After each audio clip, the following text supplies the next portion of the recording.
Hey there. So, you're about to teach your very first class? Well, you've come to the right place. We're going to spend the next few minutes turning those first stage jitters into real, genuine confidence. You ready? Let's dive in. Palm sweating, voice kind of shaky? Yeah, that feeling, that racing heart, the thought that you're about to blank on everything you've ever learned? Look, don't worry. That is so normal. Honestly, it just means you care, you know? You want to do a great job. The goal here isn't to get rid of the nerves completely, but to learn how to use that energy.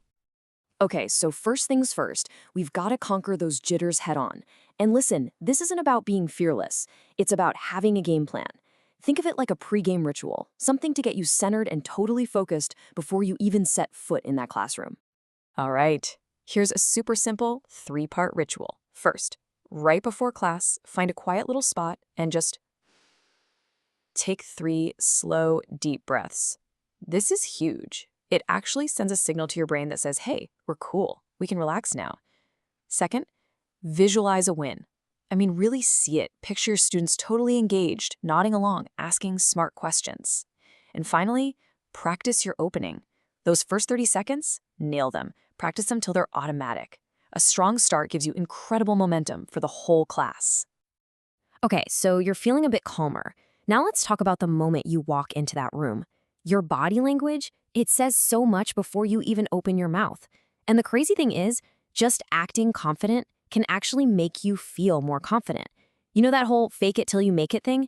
It really works. So what does that look like in practice? Well, stand tall, shoulders back. It literally opens you up and makes you seem way more approachable. Scan the room and make eye contact with different people. It makes every single student feel like you're talking to them. Use your hands to make your points, Turn that nervous fidgeting into confident gestures. And your voice. Don't be monotone. Vary it up. It shows you're passionate. But honestly, the most important thing, just smile. A real smile. It's infectious and builds a connection instantly. All right, so you're looking confident, you're feeling calmer. Now for the stuff you're actually going to say. The biggest, #1 trap for new teachers is trying to cram everything they know into one session. You just can't. Clarity, my friend, is everything. And here is the golden rule for your content. 1 central idea per slide. That is it. Seriously, if your slides are cluttered, their minds are going to be cluttered. Your whole job is to guide them to that one single aha moment. And remember, being simple isn't dumbing things down. It's actually a sign that you're a real expert. And this right here, this is the perfect example. Let's look at the before. It's just a wall of academic jargon. The overarching pedagogical paradigm suggests that constructivist approaches. What does that even mean? You see, now look at the after. Students learn best when they actively build knowledge themselves. Same exact idea, right? But one is crystal clear and powerful, and the other is just noise. Please, always, always choose clarity. Okay, so we've talked about you, and we've talked about your material, but there's a third super important piece of the puzzle here, your students. The best teaching, when you get right down to it, feels like a conversation. It's not a monologue. It's all about building that connection, creating a real two-way street.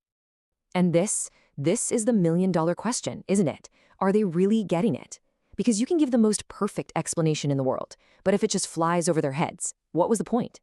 And trust me, a room full of nodding heads does not always mean a room full of people who understand. So how do you really check? It's actually easier than you think.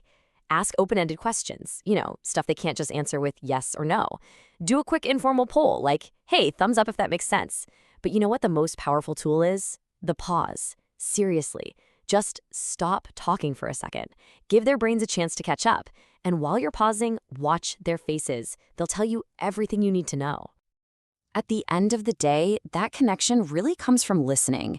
When a student asks something, really listen to what they're asking. Don't just jump to your answer. When you show their questions are valid, you create this safe space where everyone feels like they can speak up. That's how you build an amazing classroom vibe.